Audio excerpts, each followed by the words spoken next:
मैं तारिक खान का रुख करता हूं। तारिक खान साहब, इनको शर्म नहीं आ रही नहीं है? ठीक है, ये नहीं आ रही है, ये शब्द बोल रहे हैं। ये टॉलरेंस है, ये हिंदुओं का टॉलरेंस है कि आप भगवान राम को मुसलमान बता रहे हैं।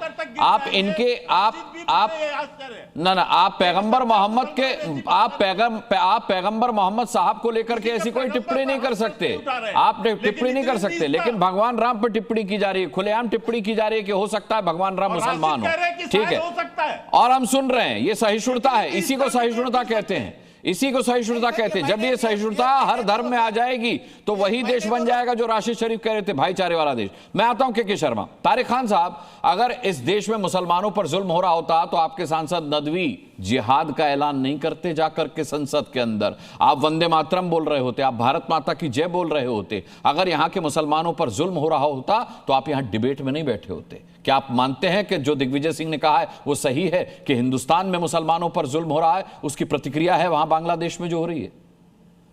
मान लेते हैं जुल्म हो रहा है, मगर जुल्म का बदला जुल्म ना कोई धर्म सिखाता है, ना मानवता सिखाती है, और ना कोई पार्टी सिखाती। इसलिए कट्टम काट नहीं हो रहा है कि यहां के जुल्म को वहां के जुल्म से काट दिया जाए या बराबर कर दिया जाए। पहली बात, जो कॉन्टेक्स्ट है बांग्लादेश का वो बिल्कुल अलग है, और अगर हिंदुस्तान में हो रहा है उसकी बात तो हम लोग लगातार करते रहते हैं बांग्लादेश की, मगर ये कतई नहीं हो सकता कि यहां की बात को वहां से काट दिया जाए। यहां हो रहा है तो वहां की जो अत्याचार है अल्पसंख्यकों पर उसको जस्टिफाई किया, कतई ये कोई धर्म, मैं इररिस्पेक्टिव धर्म की जितनी किताबें हैं उसको देखकर उसकी रोशनी में पूरी जिम्मेदारी से कह रहा हूं, कोई नहीं कहता। पहली बात। दूसरी बात, एक बच्चा बांग्लादेश को अगर कहा जाए तो भारत का बच्चा हुआ जिसको भारत ने पैदा किया। भाई साहब, एक बात सोचने की जरूरत है अनुराग भाई, बड़ी सीरियस डिबेट करिए कि वो बच्चा आंख दिखा रहा है अपने पिता को। क्या हुआ ऐसा, क्या हुआ? सोचने की बात है, विचार करने की बात। न लड़े हम लोग आपस में ऐसे बैठकर कि क्या हुआ। ये सब बच्चे पाकिस्तान, जो जहां पर पाकिस्तान के लोग पहुंच गए और जिसकी पैदाइश भारत ने करवाई, वो आज उसी देश को आंख दिखा रहा है, आज उसी देश के खिलाफ वहां पर काम हो रहे हैं। क्यों हुआ ऐसा? क्या बदला इन 50 सालों में, 55 सालों में? ऐसे क्या परिवर्तन आए कि आसपास के पड़ोस के देश जिनको हमने पैदा किया, जो हम पे निर्भर है, वो कभी लाल आग, कभी हरी आग और कभी नीली आग भारत को दिखाने के लिए इतनी ताकत पैदा कर पा रहे हैं? ये सवाल भारत की सरकार से, बीजेपी सरकार से पूछना चाहिए कि क्यों हो रहा है। 10 मिलियन US$ की मदद हम कर रहे हैं वहां इंफ्रास्ट्रक्चर बनाने के लिए। इंफ्रास्ट्रक्चर 100 करोड़ रुपए भारतीय हो गए, क्यों दे रहे हैं? अब भी रोक दीजिए। मैं जानना चाहता हूं ABCDEFGH भारत के स्टेप्स। यहां पर बीजेपी के प्रवक्ता कतई भी यहां पर इधर उधर की बात ना करें। सिर्फ मुझे 5 स्टेप भारत राजनयिक वापस बुलाया आपने, हाँ या ना? मैं कह रहा हूं ये चीज को कोई दुनिया का कोई कहीं पर भी जस्टिफाई, एक आदमी का कत्ल किसी और देश में 100 आदमी के कत्ल से जस्टिफाई नहीं किया जा सकता। ये इस्लाम भी कतई इस चीज के खिलाफ, कतई, और हिंदू धर्म भी खिलाफ है, ईसाई धर्म भी खिलाफ है, सिख। अब बात आ गई भारत सरकार के स्टेप की, यहीं पर रुक जाना चाहिए और 5 स्टेप भारत सरकार के गिना के अभी मैं सर झुकाकर इस सरकार को सलाम करूंगा, शुक्रिया अदा करूंगा। भूल जाएंगे कि हम विपक्ष में। ठीक है, अमितोष पारेख, क्या आप मानते हैं कि जो 5 कदम गिनाए जाने की बात हो रही है जरूरी है? भारत सरकार ने ऐसे कौन से 5 कदम उठाए? जिस विदेश नीति की बात सैयद जव्वाद भी कर रहे थे कि अगर वहां हिंदुओं पर जुल्म हो रहा है तो हमने बांग्लादेश की सरकार को, जो अंतरिम सरकार है, उसे सबक सिखाने के लिए, उसे कड़ा संदेश देने के लिए क्या किया? क्या ऐसे 5 स्टेप गिनाए जाने जरूरी हैं? अनुराग भाई, बहुत बहुत धन्यवाद। जो 5 स्टेप गिनाने जरूरी हैं या क्या एक्शन लेना चाहिए और सरकार को कितना उस पर एक्टिवली काम करना चाहिए और हिंदू को कितना संरक्षण देना चाहिए, इसका तो परिचय तभी हो गया जब विश्व हिंदू परिषद आज धर्मव्यापी आंदोलन कर रहा है, देशव्यापी आंदोलन कर रहा है, अंतर्राष्ट्रीय स्तर पे भी और राज्य स्तर पे भी और राष्ट्रीय स्तर पे भी। वो मांग कर रहे हैं हिंदुओं के संरक्षण के लिए हमारा स्टैंड। अब आती दूसरी, तो सरकारों की जिम्मेदारी होनी चाहिए ना। ठीक है, आप कैंपेन चला रहे हैं, आप मुहिम चला रहे हैं, वो अच्छी बात है, लेकिन ये जिम्मेदारी तो पहले सरकारों की होनी चाहिए कि आपके हितों की रक्षा की जाए, आपकी जान की रक्षा की जाए। बिल्कुल होनी चाहिए और वहां की सरकार की भी जिम्मेदारी होनी चाहिए, लेकिन वहां पे तो सरकार है नहीं, इंटरिम गवर्नमेंट बनी हुई है, इलेक्टेड गवर्नमेंट है नहीं।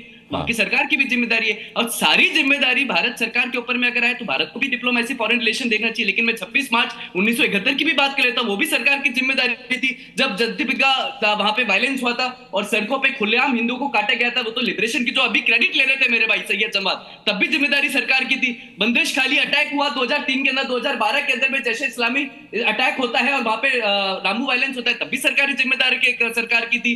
बोला डिस्ट्रिक्ट के अंदर में वायलेंस होता है, रेप होता है 8 साल की बच्ची का हिंदू का और एक 80 साल की महिला हिंदू का, तब भी सरकार की जिम्मेदारी थी, कांग्रेस सरकार भारत में थी। Chittaranjan violence, Ramu violence, Sathia violence, Huma violence, Narsinghgarh violence, Rampur violence, Badruddin violence, तब भी सरकारी कांग्रेस सरकार की थी, उसको भी जिम्मेदारी लेनी चाहिए। जवाब देंगे क्या ये? लेकिन देखिए लगातार तरीके से जिस तरह से हिंदू इन सरकारी और पॉलिटिकलाइजेशन का शिकार हो रहा है, क्यों बात कर रहे हैं हम इसको पॉलिटिकल से? क्योंकि रशीद अलवी ने तो कल ही कहा कांग्रेस सरकार के कि शेख हसीना भारत में आ गई इसलिए हिंदू वहां पर बच नहीं पा रहा है, इसलिए हिंदू एट्रोसिटी में आ रहा है। वो तो वो मोहम्मद यूनुस भी कह रहे हैं, और क्या अलग कह दिया मोहम्मद यूनुस से? 7 जून 1988 को clause section 2 clause 2A of constitution of Bangladesh has been amended. Secularism हटा के वहां पर इस्लाम एज अ रिलीजन ले लिया गया। तो क्यों 1972 में prosecution of minorities 11 months? Congress सरकार जवाब देगी इसका? क्यों वेस्टेड प्रॉपर्टी राइट्स है और हिंदू की प्रॉपर्टी ले ली गई? कांग्रेस सरकार जवाब देगी इसका? तारिक खान जवाब देगी इसका? 11.3 billion Hindus have been misplaced in Bangladesh when Congress was ruling in India. Congress सरकार जवाब देगी? Prosecution of 154 and 33 women killed, Congress सरकार जवाब देगी?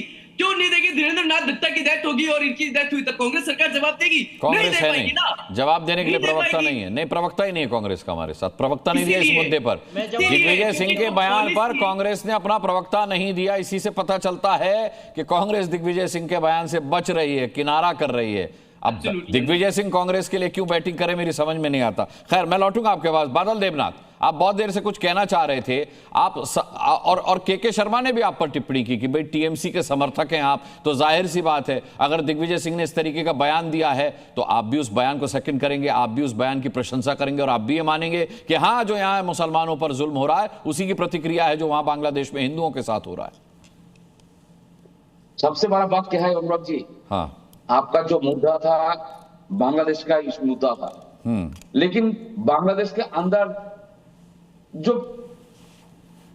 स्पेसिफिक जो मुद्दा है उसके ऊपर कोई चर्चा नहीं हुआ। दिब्बू दास को मारा बिल्कुल गलत हुआ, लेकिन अनुराग जी ये भी आप कह सकते थे 1971 में मुजीबर रहमान को भी मारा था, जो बांग्लादेश का पिता है, फादर है।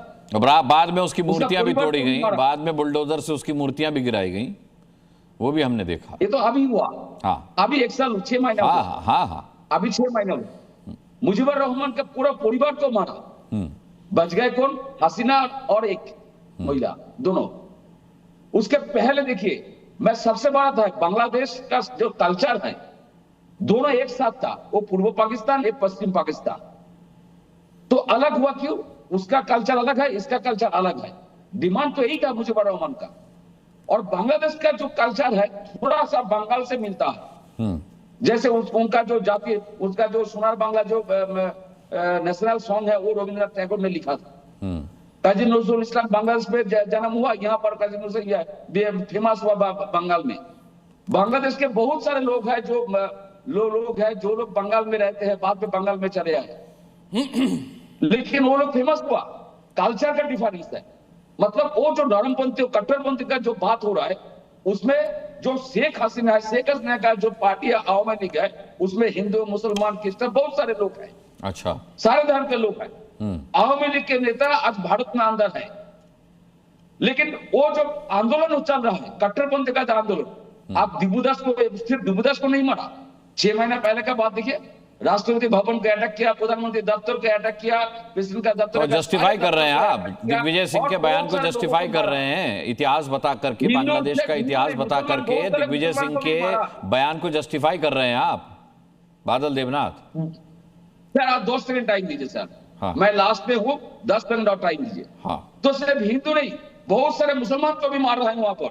आवामी लीग के कौन मार रहा है उन मुसलमानों को? नेता मुसलमानों को मार कौन रहा है वहां? मार रहे हैं। मुसलमानों को हिंदू मार रहे हैं या खुद मुसलमान मार रहा है? जो आवामी लीग के विरोध में है, हाँ। आवामी लीग के विरोध में जो है एनसीपी है, और वहां पर बीएनपी के लीडर लोग भी मार रहा है। लेकिन शेख हसीना वहां से क्यों चले हैं? अत्याचार सभी के ऊपर हो रहा है, पूरे बांग्लादेश के ऊपर हुआ है। और सबसे बड़ा बात जो है वो 7 सीटर मतलब ईस्ट इंडिया के है। पूर्व भारत के 7 राज्यों को हम लोग को चाहिए। तो भारत के अंदर से कुछ लोग है क्या बांग्लादेश से साजिश में है? ये साजिश तो पाकिस्तान से, अमेरिका से हो रहा है। और हसीना क्यों भारत में है? तो भारत सरकार, सबसे बड़ा बात है, भारत सरकार ने अभी तक क्या किया है? सिर्फ हाई कमीशन को बंद किया, वीसा को रोका है, और उसके 2 दिन पहले वीसा को रोका है, लेकिन इसके ज्यादा कुछ नहीं किया भारत सरकार ने। तो भारत सरकार के अंदर दूसरे मैं के शर्मा जी से रिएक्शन लूंगा, लेकिन उससे पहले ओम जी उपाध्याय हमारे साथ हैं।